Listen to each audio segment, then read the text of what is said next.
Hello मेरे प्यारे दोस्तों, नमस्कार। आपका स्वागत है। इस समय हम लोग क्लास 10th के सब्जेक्ट कौन सा विज्ञान, उनमें हम लोग पहला चैप्टर और दूसरा चैप्टर यानी कि प्रकाश का परावर्तन एवं अपवर्तन, और दूसरा चैप्टर आपका मानवनीयता एवं रंग बिरंगा संसार के सारे महत्वपूर्ण आंकिक प्रश्न देख लिए हैं। आज जो आपका चैप्टर है विद्युत, इससे कुछ महत्वपूर्ण क्वेश्चन हैं जो हम लोग आज डिस्कस करने वाले हैं। तो यहाँ पर विद्युत चैप्टर का कम से कम 2 से 4 लेक्चर जा सकता है, क्योंकि बहुत सारे न्यूमेरिकल्स हैं, बहुत सारे आंकिक प्रश्न हैं। तो हम लोग एक एक करके बहुत ही अच्छा आंकिक प्रश्न यानी कि जो आपके बोर्ड के एग्जाम में काफ़ी बार आ चुका है और जो काफ़ी बार पूछे जाने वाली की संभावनाएँ भी होती हैं, ऐसा आंकिक प्रश्न आपके सामने लाए हुए हैं। ठीक है, तो बिल्कुल कॉपी पेन लेकर साथ में बैठ जाइए और तैयार हो जाइए। जो कुछ बताया जाए उसको अच्छे से समझिए। ठीक है, चलिए स्टार्ट करते हैं बिना देरी करते हुए। लिखा क्या है, 1 कूलाम आवेश में इलेक्ट्रॉनों की संख्या परिकलित कीजिए। इसमें पूछ क्या रहा है, इलेक्ट्रॉनों की संख्या। ठीक है, इलेक्ट्रॉनों की संख्या मतलब यहाँ से पूछ रहा है n बराबर हो गया क्वेश्चन मार्क। ठीक है, 1 कूलाम आवेश कितना दिया है, 1 कूलाम आवेश यानी Q का मान दिया है कितना आपको, 1 कूलाम। ठीक है, क्यों मतलब जानते हो, आवेश को हम लोग Q से डिनोट करते हैं। देखो, अगर आप लोग चैप्टर पढ़े होंगे तभी न्यूमेरिकल्स किया करिए, वरना आपको समझ में नहीं आएगा। ठीक है, तो आपसे उम्मीद करते हैं आप पूरा चैप्टर पढ़कर आइए, तब न्यूमेरिकल्स करेंगे तो आपको समझ में आएगा। ठीक है, क्योंकि चैप्टर में बताया जाता है कौन सा सूत्र कहाँ प्रयोग किया जाएगा और किसको किससे प्रदर्शित करते हैं, किससे डिनोट करते हैं, सब कुछ पता होना चाहिए। ठीक है, Q बराबर 1 कूलाम हुआ। अब हमको पता है N है, Q है, तो E आपको पता होना चाहिए। E हमेशा क्या होता है, 1.6 × 10⁻⁻19 कूलाम, ये आपको हमेशा पता होना चाहिए। ठीक है, N आपसे इलेक्ट्रॉन संख्या पूछ रहा था, Q दिया है 1 कूलाम, E हमेशा पता होना चाहिए। क्या इनसे संबंधित कोई रिलेशन पढ़े हैं, बिल्कुल पढ़ें। क्या, Q बराबर N × E पढ़े हैं, लेकिन हमको N निकालना है, N को छोड़ देते हैं, यहाँ Q हो गया, E गुणा में कहाँ आ गया, भाग में आ गया। ठीक है, तो N बराबर कितना आ गया, Q का मान रखते हैं 1, E का मान कितना है 1.6 × 10⁻⁻19। ठीक है, कभी भी आपसे n कोई पूछता है तो यही सूत्र लग, Q बराबर N × E, तो n निकाल लोगे, E गुणा में कहाँ आ जाएगा, भाग में आ जाएगा। ठीक है, कभी भी आपसे E नहीं पूछेगा। E मतलब होता है इलेक्ट्रॉन पर आवेश होता है, ना कि इलेक्ट्रॉनों की संख्या। स्टूडेंट गलती करते हैं, गलती ये करते हैं, इलेक्ट्रॉनों की संख्या आती सोचते हैं वो E दिया है, नहीं, इलेक्ट्रॉनों की संख्या। संख्या मतलब होता है नंबर, नंबर यानी n फॉर n का पहला अक्षर, नंबर का पहला अक्षर n होता है ना, तो n होता है। ठीक है, तो यहाँ पर E हमेशा आपको पता होना, E कभी नहीं पूछेगा आपसे, E आपको पता होना चाहिए 1.6 × 10⁻⁻19 कूलाम होता है। ठीक है, सूत्र होता बड़ा प्यारा सा, Q बराबर N × E होता है। यहाँ से n निकाल लें तो E गुणा में कहाँ आएगा, भाग में आ जाएगा। Q का मान 1 रखा, E का मान 1.6 × 10⁻⁻19। अब इसको डिवाइड कर देते हैं। डिवाइड कैसे करेंगे, यहाँ पे काट के एक 0 बढ़ा देंगे, n बराबर आ जाएगा 10/16 × 10⁻⁻19। अब एक काम करते हैं, 16 को 10 से भाग दे देते हैं, नहीं जाएगा, 0 बढ़ाएंगे, 16 छक्का 96 होता है। यहाँ कितना बचा, 4 बच गया, फिर 0 बढ़ाए, और 16 दूना 32 होता है, फिर 8 हो गया, फिर 0, 16 पंचे 80। कितना आया इसको काटने पर, ये आया 0 पॉइंट कितना है 625 इंटू, देखो 10⁻⁻19 नीचे है, हर में है, जब इसको ऊपर भेजेंगे तो क्या बन जाएगा, 10⁻+19 बन जाएगा। ठीक है, इसका कोई मात्रक नहीं होगा। मात्रक क्यों नहीं होगा, क्योंकि पूछ रहा है संख्या, और संख्या कोनो मात्रक नहीं होता है। ठीक है, उम्मीद है समझ में आ गया होगा। अब देखो, यहाँ से आपसे क्या पूछ सकता था, आवेश भी पूछ सकता है, तो वहाँ पर आपको n दे दिया जाएगा और आपको E दे दिया जाएगा, आप मल्टीप्लाई करा लोगे। ठीक है, चलो क्लियर हो गया। अगला क्वेश्चन क्या कह रहा है, एक विद्युत बल्ब 220 वाट के जनित्र से जुड़ा है, प्रवाहित धारा कितना दिया है, 0.50 एम्पियर, बल्ब की शक्ति ज्ञात करना। चलो लिख लेते हैं जो कुछ दिया गया है यहाँ से, इसका सॉल्यूशन कैसे होगा। देखो 220 वाट, यहाँ पर 220 वोल्ट। अब वोल्ट किसका मात्रक होता है, वोल्ट मात्रक किसका होता है अपना V का। इसका मतलब V आपको दिया है, विभवांतर दिया कितना 220 वोल्ट कामा। ठीक है, यहाँ नीचे लिख देते हैं। प्रवाहित धारा कितना दिया है बताओ, धारा को हम लोग I से नोट करते हैं, I बराबर कितना है 0.50 एम्पियर।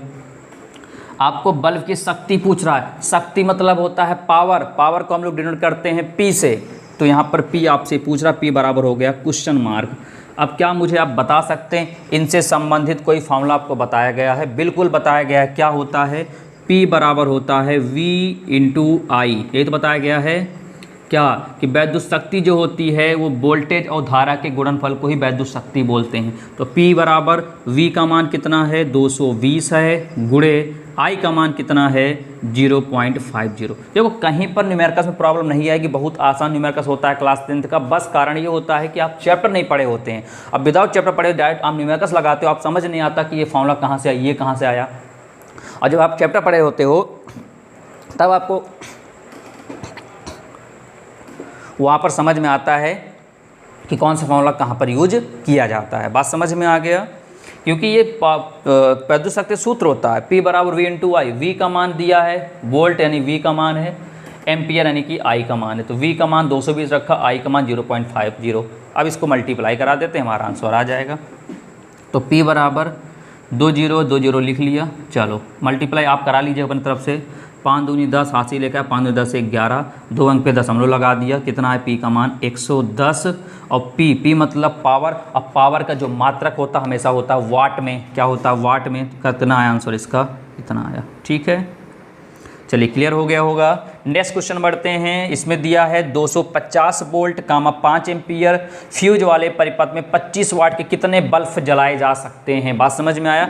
यानी 220 वोल्ट और 5 एम्पियर के फ्यूज वाले परिपथ में 25 वाट के कितने बल्ब जलाए जाते हैं। यानी बल्बों की संख्या पूछ रहा है, यानी एन पूछ रहा है, एन। बात समझ में आया? चलो लिखते हैं बिल्कुल आसान तरीके से। इसको एक बार आप लोग लगाइए, खुद से समझ में आ जाएगा तुरंत। ठीक है, तो क्या क्या दिया है यहाँ से लिख लेते हैं। इनका सॉल्यूशन कैसे होगा? 250 वोल्ट यानी V बराबर कितना दिया है 250 वोल्ट। ठीक है, 5 एम्पियर I बराबर कितना है 5 एम्पियर दिया है। ठीक है, भी ठीक है। और क्या दिया 25 वाट। वाट किसका मात्रक होता है? अभी मैंने बताया वाट किसका मात्रक होता है? P का। P मतलब पावर शक्ति। P बराबर कितना हो गया 25 है 25 वाट। ठीक है, यही दिया गया है। चलो क्लियर है कि बातें यहाँ पर। अब हमको सूत्र पता है इन संबंध। क्या पता है? P बराबर होता है V इंटू आई होता है। कितना होता है? V इंटू आई होता है। लेकिन कह रहा है कितने बल्ब जल सकते हैं। इसी में कितना, इसी में किससे मल्टीप्लाई करा दोगे? N से। इसी P में किसने करा दोगे? N से। N से क्यों कराया गया? क्योंकि संख्या हमको निकालना, इसी में कितने मल्टीप्लाई N से करा देंगे। बात समझ में आया? यहाँ पर कह रहा है 25 वाट के कितने बल्ब जला सकते हैं। तो जितने बल्ब होगा उसी में कितना N से मल्टीप्लाई करा दोगे। चलो निकाल लेते हैं यहाँ से। N बराबर V आई। P गुणा में कहाँ आ जाएगा? भाग में। ये जाकर बना आपका एक रिलेशन। बात समझ में आया? N कहाँ से आया? कोई दिक्कत नहीं है। अगर मैं कहूँ आपके पास 5 मार्कर है, कितने मार्कर हैं? 5 मार्कर हैं। और इसी में क्या करना है? अब कितने मार्कर और आप ऐड कर सकते हो, ला सकते हो। तो कुछ नहीं पता कितने मल्टीप्लाई करा दोगे? N से। N फॉर्मूला होता है नंबर। ठीक है, इसी नंबर को हमको निकालना है। तो वही कह रहा है कितने बल्ब जल सकते हैं, यानी आपसे N पूछ रहा है। क्या पूछ रहा है? N। तो N कैसे निकालोगे?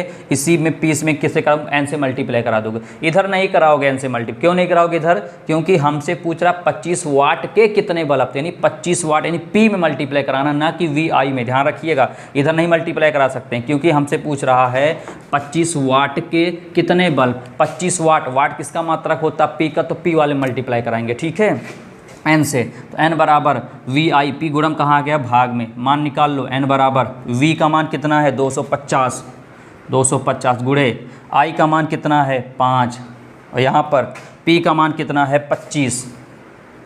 तो 25 दहम में कितना हुआ 250, और 10 × 5 = 50। कितना आया? 50 बल्ब। कितना आया? यानी 25 वाट के 50 बल्ब जलाए जा सकते हैं। आई होप आपको तीनों क्वेश्चन लाजवाब तरीके से समझ में आ गया होगा, कहीं पर किसी प्रकार की प्रॉब्लम नहीं आई होगी। क्लियर हो गई बातें पूरी। अब लोग आगे बढ़ते हैं, नेक्स्ट क्वेश्चन की बात करते हैं, क्वेश्चन नंबर 4 की। चलते हैं प्यारे मित्रों, बात करते हैं क्वेश्चन नंबर 4 और 5 की ओर। ठीक है, क्या कह रहा है क्वेश्चन में? किसी वैद्युत बल्ब के तंतु में 0.5 एम्पियर की धारा यानी I आपको दिया 0.5 एम्पियर। 10 मिनट होता है T। ठीक है, इस समय आपको दिया 10 मिनट। परिपथ में वैद्युत आवेश की गणना कीजिए। ठीक है, तो लिख लेते हैं जो दिया गया है। यहाँ पर क्या दिया है कि वैद्युत बल्ब के तंतु में I बराबर दिया है 0.5 एम्पियर, और समय यानी T बराबर दिया है 10 मिनट दिया है। क्या दिया है? मिनट। अब मिनट को जब हम लोग सेकंड में चेंज करेंगे तो 10, 1 मिनट में कितने सेकंड होते हैं, 1 मिनट में होते हैं 60 सेकंड, तो 60 से मल्टीप्लाई करा देंगे तो आ जाएगा 600 सेकंड। ठीक है, मिनट में नहीं सॉल्यूशन करते हैं, सेकंड में करते हैं, इसलिए सेकंड में कन्वर्ट किया गया। ठीक है, परिपथ में आवेश, वैद्युत आवेश यानी क्यू निकालना है। तो इससे तीनों संबंधित कोई सूत्र पढ़े हैं? बिल्कुल पढ़े हुए हैं। क्या पढ़े हैं? तीनों संबंधित सूत्र पढ़े हैं। Q बराबर होता I इंटू टी, तो Q बराबर I का मान कितना है 0.5 इंटू टी का मान कितना है 600 है। अब यहाँ पर गुणा करा देते हैं तो ये हो गया 0, 6 पंचे 30, एक अंक पे लगा दिया दशमलव। ठीक है, तो Q बराबर कितना आया 300, और आवेश का मात्रक क्या होता है कूलाम होता है, तो यहाँ पर लिख क्या दिया हम लोगों ने कूलाम। बस समझ में आ गया, कोई दिक्कत नहीं आई। ठीक है, यहाँ पर Q निकाले है क्वेश्चन मार्क। ठीक है, चलो आगे देखो, किसी चालक के दो बिंदुओं के बीच विभवांतर बोल रहा 10 वोल्ट, लिख लेते हैं यहाँ से जो दिया गया है। V बराबर दिया है 10 वोल्ट। ठीक है, चालक में धारा का मान ज्ञात कीजिए। I बराबर हो गया क्वेश्चन मार्क, यदि उसमें उत्पन्न ऊष्मा होता है H, क्या होता है H होता है। उत्पन्न ऊष्मा को हम लोग एक्सीडेंट कितना दिया है 15 जूल दिया है, क्या दिया है 15 जूल दिया है। ठीक है, यहाँ तक बात समझ में आया। V दिया है, I पूछ रहा है H, इसका रिलेशन होता है क्या होता है H बराबर होता है V इंटू आई, ये होता है। ठीक है, जैसे वहाँ पर P बराबर V इंटू आई था, ऐसे H बराबर V इंटू आई होता है। H का मान कितना रख दो 15 बराबर V का मान कितना है 10 गुणे I निकालना, I को छोड़ दो। चलो यहाँ से करते हैं, क्या करेंगे I निकाल लो, तो 15 ये 10 गुणा में कहाँ आ जाएगा भाग में, जब 10 को 15 से भाग दोगे तो कितना आ जाएगा 1.5 आया। और I का मात्रक क्या होता है एम्पियर, क्या होता है एम्पियर।